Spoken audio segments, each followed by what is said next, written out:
Cold rain fell on the sidewalk where a young mother sat shivering, clutching her baby, desperately asking for help. Passers-by walked past, avoiding eye contact, pretending not to see her desperate situation. A little girl holding her father's hand stopped, tugging his sleeve. "Daddy, why isn't anyone helping them?" The father looked down, his face serious but gentle. Minutes later, everyone froze when they discovered who he was. Meet Sarah Miller, 29 years old, thin frame weakened by hunger, holding her newborn baby Emma wrapped in a worn, tattered blanket.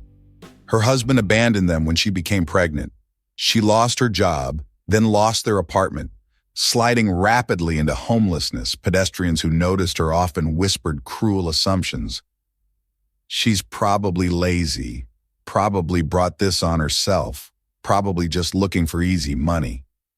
Sarah never tried to explain her circumstances, only quietly asked for enough change to buy formula for her hungry baby one afternoon outside the supermarket. A security guard roughly ordered her to leave. "Don't make our store look bad. Move along somewhere else." Sarah retreated to a corner against the building wall, rain soaking through her thin jacket, baby crying from cold and hunger. The harsh reality of homelessness meant constant rejection, constant judgment, constant struggle to meet basic needs for survival. Every day brought new challenges: finding safe places to sleep, keeping Emma warm and fed, avoiding dangerous situations on the streets. Sarah had once been a retail manager, living in a modest apartment, planning for her baby's future before everything changed. The transformation from stability to homelessness happened so quickly that she still couldn't fully comprehend how dramatically her life had changed. People walking by saw only her current situation, not her previous life, not her education, not her work history. Their assumptions hurt more than the physical discomfort, more than the constant hunger, more than the fear for her baby's well-being. Sarah tried to maintain dignity despite her circumstances, keeping herself and Emma clean, speaking politely to everyone, never becoming aggressive. Some passers-by dropped coins without making eye contact, treating her like she was invisible, like her humanity didn't matter. Others walked past with obvious disgust, whispering comments about drug addiction, about personal failure, about being a burden on society. But the worst were those who pretended not to see her at all, who looked straight through her as if she didn't exist. The real Sarah emerged in quiet moments when she sang lullabies to Emma, when she thanked every small kindness. One rainy evening, an elderly lottery ticket vendor quietly handed her a small sandwich. "I don't have much, but you and your baby need this more." Sarah burst into tears, whispering heartfelt thanks, overwhelmed by this unexpected kindness from someone who had so little to give. That small act of compassion reminded her that humanity still existed, that not everyone had hardened their hearts against those in need. Enter Daniel Carter, 40 years old, CEO of a major real estate company, single father since losing his wife to cancer, walking hand in hand with his 8-year-old daughter. Lily. Daniel had thrown himself into parenting, determined to raise Lily with strong values, teaching her about kindness, empathy, and social responsibility. Being wealthy doesn't just mean having money, sweetheart. It means how we choose to treat other people, especially those who need our help. One afternoon, as father and daughter left a restaurant after lunch, Lily noticed Sarah and baby Emma huddled against a storefront. The little girl tugged her father's sleeve with urgency. "Daddy, look, that baby must be so cold. They need someone to help them." Daniel looked around, observing dozens of people walking past the desperate mother and infant, everyone deliberately avoiding acknowledgement of their need. Sarah struggled to stand as another pedestrian approached, asking hopefully, "Please, sir, could you spare some change for baby formula? My daughter is hungry." The man responded harshly, "You should have thought about that before having a kid you can't afford. Don't expect others to fix your problems." Daniel felt his daughter's hand tighten in his grip, saw the confusion and sadness in her innocent eyes as she witnessed such cruelty. He made a decision that would change multiple lives forever, walking directly towards Sarah with Lily, approaching with genuine concern and respect. Excuse me, when did you last have a proper meal? Have you eaten anything today? Daniel asked gently, his voice carrying no judgment. Sarah shook her head, embarrassed by her circumstances, but grateful for his kind tone, his respectful approach, his acknowledgement of her humanity. Daniel guided Lily toward the nearby grocery store, purchasing baby formula, diapers, sandwiches, fruit, bottled water, everything they would need immediately. He returned to Sarah, placing the bags carefully beside her, speaking with the same respect he would show any fellow human being. Please don't worry about repaying this. Kindness doesn't require payment. Helping each other is what we're supposed to do as humans. Sarah's eyes filled with tears of gratitude and relief. Thank you so much, but I don't know how I can ever repay your generosity. Daniel smiled warmly. No one should have to repay basic human kindness. We help because it's right. But it was Lily who provided the most touching moment, carefully unwrapping her own colorful scarf, gently placing it around baby Emma. This will keep the baby warmer. She's so little. She needs someone to take care of her, the 8-year-old said with pure innocence. Sarah clutched her baby closer, tears streaming down her face, overwhelmed by the compassion shown by this father and daughter. A small crowd began gathering, curious about this interaction, whispering among themselves about the well-dressed man helping the homeless woman. Some observers seemed genuinely moved by the display of kindness, while others appeared skeptical, questioning whether this was genuine compassion. But Daniel remained focused entirely on Sarah's immediate needs, ignoring the growing attention, demonstrating that helping others requires no audience. The gathering crowd grew larger as curious onlookers began whispering among themselves. Is that CEO really helping a homeless person? What's his angle? What does he want? Several cynical observers voiced their doubts openly. He's probably just doing this for publicity, for social media, trying to improve his corporate image somehow. Daniel paid no attention to their comments, remaining focused entirely on ensuring Sarah and Emma had what they needed for immediate comfort and safety. He guided them toward a nearby cafe, speaking to the staff about providing warm food and a comfortable place to sit, while the rain continued outside. The cafe owner initially seemed reluctant to serve a homeless woman, his expression showing clear disapproval until he noticed Daniel's distinctive platinum credit card. The name engraved on the card read clearly, Daniel Carter, Carter Holdings, and the cafe owner's entire demeanor changed instantly, his attitude shifting to complete cooperation. Word spread rapidly through the crowd. That's Daniel Carter, the CEO, the one who owns Carter Holdings, the company that built half the buildings in this city. A bank employee walking past confirmed the whispers. That's definitely him. I've seen him at corporate meetings. He's the chairman of the entire Carter Holdings empire. Sarah stared in shock, her hands trembling as she realized the magnitude of who had stopped to help her. Why would someone like you, someone so important, bother helping someone like me? Daniel looked at his daughter, then back at Sarah, his voice carrying deep emotion from personal experience. Because I once stood outside a hospital, begging strangers to help save my wife, and no one stopped.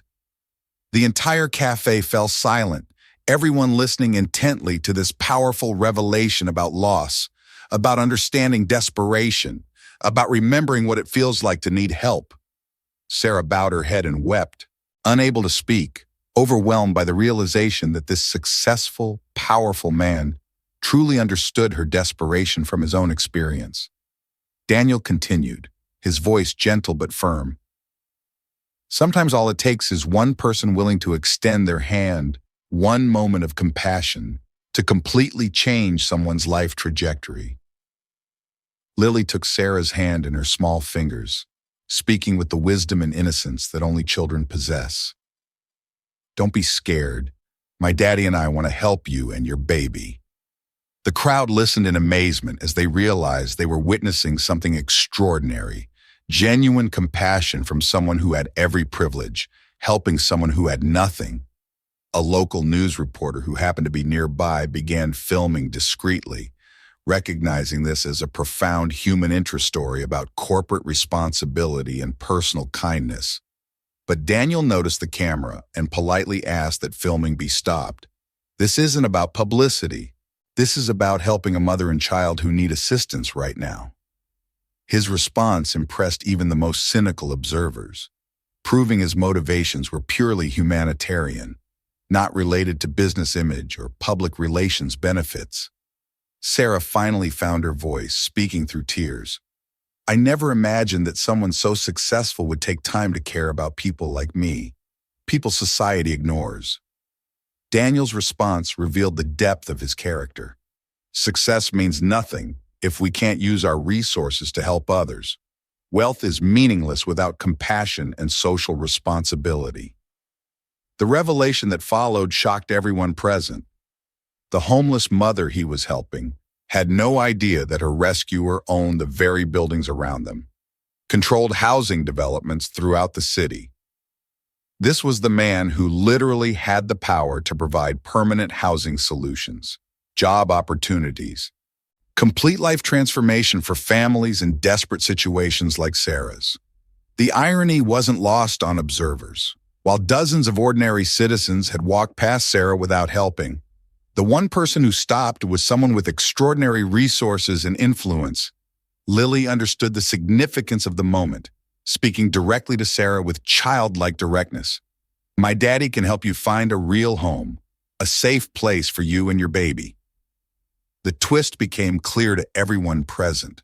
This wasn't just a random act of kindness. This was a powerful person using his influence to create meaningful change. Daniel had demonstrated that true leadership means recognizing those who need help and taking direct action, not just writing checks or making donations from a distance.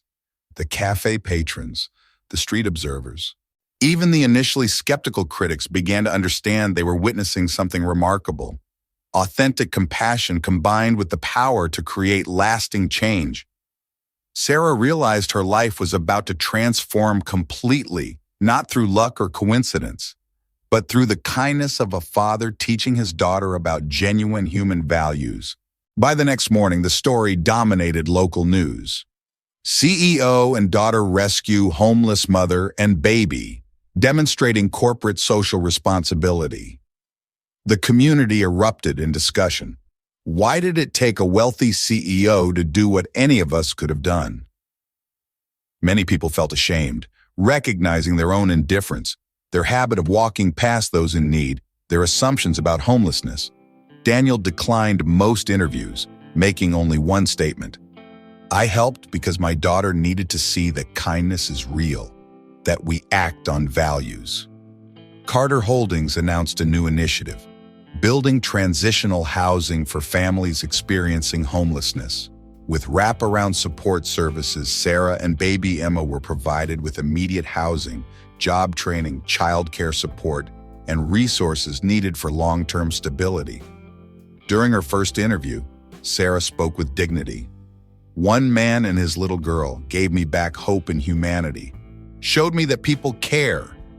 The story went viral on social media, inspiring similar acts of kindness in cities across the country. Creating a movement of compassion, local homeless shelters reported increased volunteer applications, donations, and community engagement from people motivated by Daniel and Lily's example. Schools began incorporating the story into lessons about citizenship, empathy, and social responsibility. Using it as an example of values-based decision-making, Lily became known among her classmates as the girl with the warm scarf, celebrated for her spontaneous act of sharing with baby Emma. The cafe owner, who initially hesitated to serve Sarah, publicly apologized, announcing free meals for homeless families every Sunday. Other business leaders began examining their corporate social responsibility programs, questioning whether they were doing enough to address local homelessness. Community organizations reported unprecedented cooperation between businesses, government agencies, and volunteer groups working together on housing solutions. The local newspaper praised Daniel's approach. He didn't just write a check. He stopped, he listened, he treated a struggling mother with dignity. Sarah secured employment at Carter Holdings Property Management, demonstrating that people experiencing homelessness often just need opportunity, not charity. She enrolled in evening classes to complete her college degree, with childcare provided by the company's Employee Assistance Program. The bronze plaque installed at the cafe read, "In memory of one father teaching his daughter that kindness costs nothing but changes everything." If you believe that small acts of kindness can transform entire communities, that we all have power to help, type "I will help." This story isn't just about a homeless mother and a wealthy CEO meeting by chance on a rainy afternoon. It reminds us that true wealth isn't measured in bank accounts or property ownership, but in our willingness to stop and help someone in need. Daniel did what dozens of other people could have done, but chose not to do, proving that compassion is a choice available to everyone. One small scarf, one bottle of formula, one moment of human kindness was enough to change a family's destiny forever. Subscribe to HA Stories for more tales that celebrate the power of compassion in action.